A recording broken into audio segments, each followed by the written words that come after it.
Welcome back to the Deep Dive. Today is Monday, February 10th, 2026. And I have to start by asking you a question, and I want you to be really honest with yourself. Okay. Did the air feel different when you woke up this morning? Different how? Like heavier? Lighter? Just altered, like the whole frequency changed.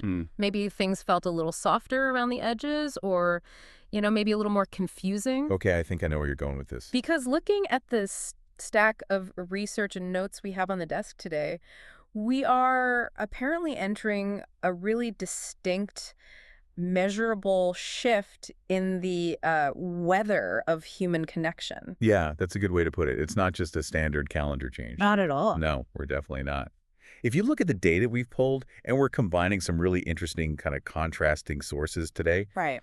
we are moving from a period of, let's say, rigid structure into something much more fluid. We're looking at a detailed astrological forecast for the month. Specifically tracking a major move, right? Venus entering Pisces. That's the one. But before anyone tunes out thinking this is just going to be a dry list of dates and planets, I want to flag the second part of our stack.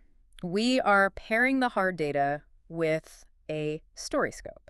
Which is such a useful tool for this kind of topic. It's essentially a fable. This one is called The Age of the Silver Mist. Yeah. And our mission today is to kind of mash these two things together. We're going to use the astrology to understand the timing of this energy shift. And we're going to use the fable to understand the feeling of it. Exactly. We're talking about how we love, how we create, and I think most importantly, how we avoid getting lost in the fog. Because this shift isn't all sunshine and rainbows. Oh, not at all. Yeah. That fog metaphor is going to be the anchor for this whole discussion. Right. Because the headline today, the big takeaway right up front, is the blurring of boundaries. Okay. That sounds poetic, and it can be beautiful, but practically speaking, it completely changes the rules of engagement for your relationships, for your own psychology. So let's get into the specifics then. Today, February 10th, Venus has officially shifted into Pisces. It has. The source says it's going to hang out there until March 2nd. Yes, for a few weeks. So for those of us who aren't professional astrologers, can you give us explain, like I'm 5, on why this matters so much? Sure. Think of Venus as the director of operations for your relationships, your values, your aesthetics. Okay. It dictates what you want, what you find beautiful, and how you go about getting it. For the last few weeks, Venus was in Aquarius. What is that, like tech support? That's actually pretty close. Yeah, you could say that. Okay. Aquarius is very cerebral, detached, logical, and group-oriented. It's about the collective, but it's a bit cool. Love was a spreadsheet. It was about shared ideals. I can see that. But now, Venus walks into Pisces, and Pisces is the deep end of the pool. It's boundless, oceanic, intuitive, spiritual. So, what happens? Well, when the planet of love enters the sign of no boundaries, you get what our source calls the great softening. The great softening. I like the sound of that, but I also know that in the real world, soft can sometimes mean A doormat. a doormat. Exactly. It Yes. can mean getting walked all over. That is the risk, which we will absolutely get to. That's the whole shadow side part of this. Right. But let's start with the primary shift, which is the love language. The text is very specific here. Acts of service become the universal language for the next few weeks. Why acts of service specifically? Why not, I don't know, poetry Right. or quality time? Pisces is supposed to be the poet of the zodiac, isn't it? It is, but Pisces is also nonverbal. It deals with the things before and after language. When you're in this deep, watery energy, words often feel inadequate. They feel too sharp, too defining. Okay. So doing something for someone, fixing a tire, making tea, just holding space, it bridges that gap without forcing a definition. The source mentions that love becomes less transactional and more soulful. Yes. That hit me hard. We live in such a transactional world. I liked your post, so you like mine. I bought dinner, so you get the movie. Exactly. We keep score. We have these mental ledgers. Yeah. And this transit, it just dissolves the ledger. It's not about, I did this for you, so you owe me. It's simply energy flowing toward the other person because it has nowhere else to go. So it's love as a byproduct of existing, not a negotiation. That's a perfect way to put it. There's a tactical piece of advice here, too, that I found really interesting. It says, let conversations wander. Do not try to move in straight lines. As someone who loves efficiency and getting to the point, that sounds mildly infuriating. It absolutely creates friction for the type A personality. Yeah, I bet. But the logic is that the straight line misses the point right now. We are dealing with Permeable boundaries, the usual walls we put up, The defenses. the defenses that say, this is where I end and you begin, they're getting thin. Yeah. If you try to march through that with logic, you just tear the fabric. Which brings up the concept of forgiveness. The notes link this boundary thing directly to the ability to forgive past wounds. This is one of the key takeaways for you listening. If you have been holding a grudge, this month is the time to let it go. And why now? Not because the other person necessarily deserves it, but because your defense budget is being cut. You are naturally more inclined to see their humanity first rather than their error. So we're seeing the best in people. We're seeing the potential. We're connecting to the story behind their actions rather than just the action itself. Yeah. We see the wound that caused them to lash out, not just feeling the lash. Speaking of stories, let's bring in the StoryScope. Yes. Because I think the fable of Alara the Weaver explains this better than any chart could. The story is set in the age of the Silver Mist. And I love how this fable starts. It paints the world before the mist arrives. As a place of sharp edges and heavy ledgers. People traded affection like coin, and every kindness was measured against a debt. That is a brutal description of a society. It feels very modern corporate. Or just modern dating, to be honest. Yeah, that too. It's a world of hyper-individuality. It's the antithesis of Pisces. It's a world where you are only safe if you are solvent, emotionally and financially. But then the great tides shift. The silver mist rolls in. And the sensory details here are so important. The source mentions the scent of crushed jasmine and salt water. And suddenly, the villagers change. Notice the parallel to the astrology advice. The story says, conversations stopped moving in straight lines. They wandered like forest paths. Wow, it's almost a direct quote from the forecast we just discussed. Exactly. There's a specific scene with a baker that I think perfectly illustrates the acts of service concept. Set the scene for us. Okay, so a stranger is weeping in the town square. In the old world, people would have probably ignored him or filmed him. Right, or filmed him or asked what he wanted to buy. But the baker sees him and asks, "Why do you weep?" And the stranger says, "I do not know. I simply feel the world more deeply today." Which, by the way, is the most Pisces sentence ever spoken. I don't know why I'm crying. I just feel everything. That is the vibe of the month. I've definitely had those days. But it's the baker's reaction that matters. Yeah. He doesn't offer advice. He doesn't tell him to cheer up. He just hands over a loaf of warm bread and refuses payment. That is the soulful offering. The text says, it was a silent language that needed no translation. That's it. This is what we mean by the great softening. The barrier between my product and your hunger it evaporated. And then we have the protagonist, Alara. She's a weaver. And as this mist settles in, her creativity shifts. She stops looking for perfection and starts finding beauty in rust on a gate or shadows on a weathered hand. This is that aesthetic shift. The astrology forecast mentioned that our taste would become intuitive rather than logical. So she's not weaving a pattern she planned. No, she's responding to the environment. She's weaving what the text calls a cloak of divine longing. Divine longing. That's a heavy phrase. What does that actually mean in a practical sense? Yeah. It captures the spiritual hunger of this transit. Pisces isn't just about romantic love between two humans. It's about wanting to merge with something bigger. Like the universe, God, that kind of thing. Exactly. The collective consciousness. So Alara isn't just making clothes. She's trying to weave emotional safety itself. She wants to wrap herself in something that feels like home. Okay, so far, this sounds fantastic. Free bread, empathy, beautiful art, forgiveness. Right. If I'm listening to this, I'm thinking, sign me up for a month of this. And that is exactly where we need to pump the brakes. Because if you read the source material carefully, there is a massive warning label on this bottle of medicine. Shadow side. StoryScope puts it poetically. When the world becomes a fairy tale, the shadows grow long. Okay, that gave me chills. It's such a classic horror movie trope. Everything is perfect, which means something is about to go terribly wrong. Well, in astrology, this is often called the I can fix them transit. Oh no, the classic blunder. It really is. When your boundaries dissolve, you don't just let in the love and the light. You lose your immune system. Exactly. You lose your sense of self-preservation. And the source warns about confusing intensity with intimacy. I think a lot of people struggle with that distinction. What is the difference, really? Intensity is a spike. It's high voltage. It feels like destiny because it's overwhelming. Right. Intimacy is a slow build of safety and knowledge. But under this influence, we mistake the spike for the safety. The text says explicitly, The line between a dream and a nightmare can sometimes be shockingly thin. And this plays out so dramatically in the fable.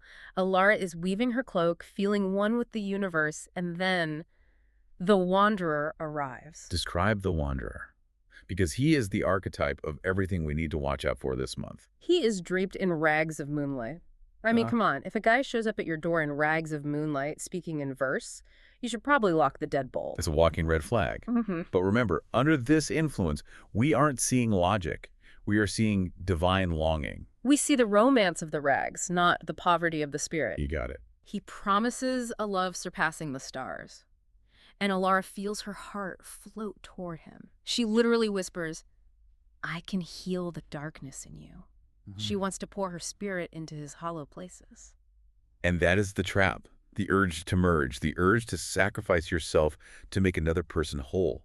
This is where the empathy becomes toxic. Right. You aren't seeing the person standing in front of you. You're seeing their potential. You're seeing who they could be if you just loved them enough. So does she fall for it? Because the story takes a turn here that I think is the most important part of our deep dive. She almost falls for it. She wants to. Yeah. But something saves her. And it's not a thought. It's not logic. It's a sensory detail. Yes. She feels the damp earth beneath her bare feet. Grounding. The astrology source had a specific instruction. Keep one finger on the ground where the heart floats a little. Wow. If Alara hadn't felt the cold, damp, physical reality of the earth, she would have been lost in the mist. Because when she looks closer grounded by that earth, she sees the truth. The text says the wanderer offers intensity, but he is looking for a sanctuary he has no intention of building himself. And here's the red flag the source warned us about. It wasn't that he was mean. It wasn't that he was violent. It was tiny. He stepped over her threshold without asking, and he drank the water she had saved for the birds. That detail blows my mind. He drank the water saved for the birds. It's so subtle. In the moment, you could excuse it. You could say, the poor guy's thirsty. He's a weary traveler. I have plenty of water. But Alara realizes it represents a fundamental worldview. It shows a lack of consideration for the ecosystem around him. It's consumption without respect. And in the fog of the silver mist, it is so easy to overlook that. So easy. But that tiny action told her everything she needed to know about his capacity for partnership. So this brings us to the concept of discernment. She has to make a choice. Does she just kick him out? No, and this is what makes the lesson so nuanced and valuable for us. If she kicked him out in anger, she would be back in the old world of sharp edges. Okay. The source says she didn't cast him out with anger because the season was one of tenderness. So she gave him tea and a warm blanket, But she did not give him her loom. no, And she didn't let him stay the night. precisely. She offered kindness, but she protected her creative soul. She protected her divine longing. She realized that love can be a spiritual bridge, but it requires the sturdy stone of discernment. I think that is the takeaway of the year. You can be kind without abandoning yourself. You can serve others without becoming their servant. That is the tightrope we are all walking until March 6th.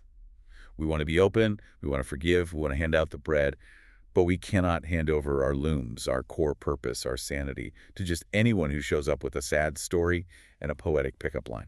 So we've looked at the big picture for the month, but I want to zoom in on today specifically, because our stack includes a breakdown of the daily weather for February 10th. Right. So while Venus in Pisces is the background music playing in the store, the moon is the customer walking through the door right now.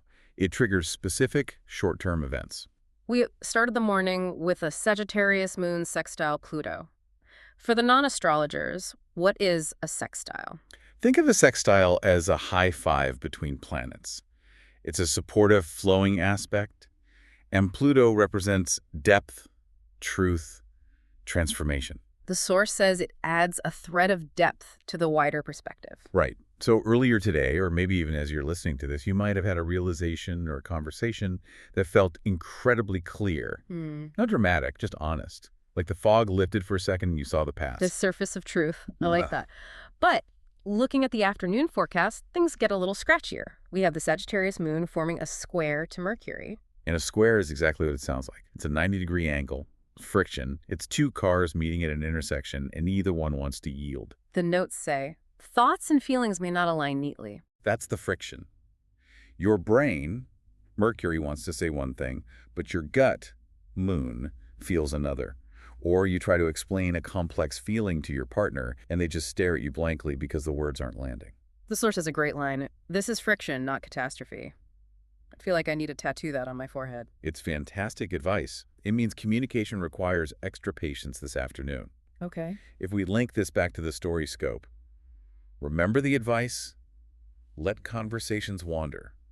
If you try to force a logical point right now or demand a straight answer, you're just going to hit that square hard. The text also mentions a general warning for today about themes of betrayal or abandonment surfacing. That sounds heavy for a Monday. It is heavy, but it's because Venus is shifting, and combined with that Pluto influence, deep-seated fears can bubble up. Am I safe? Are you leaving? Do you really value me? Yeah. Exactly. These aren't necessarily based on current reality, but they feel real. And the advice isn't to fix it immediately, is it? No.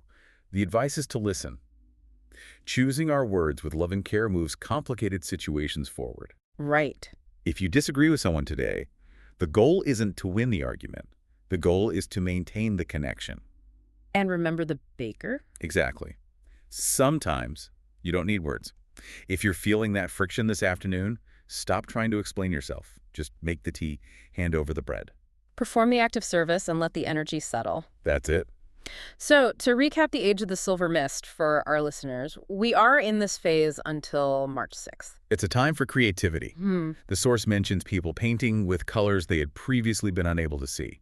So if you're an artist, a writer, or just someone solving problems, trust your intuition right now. The weird idea is probably the right one.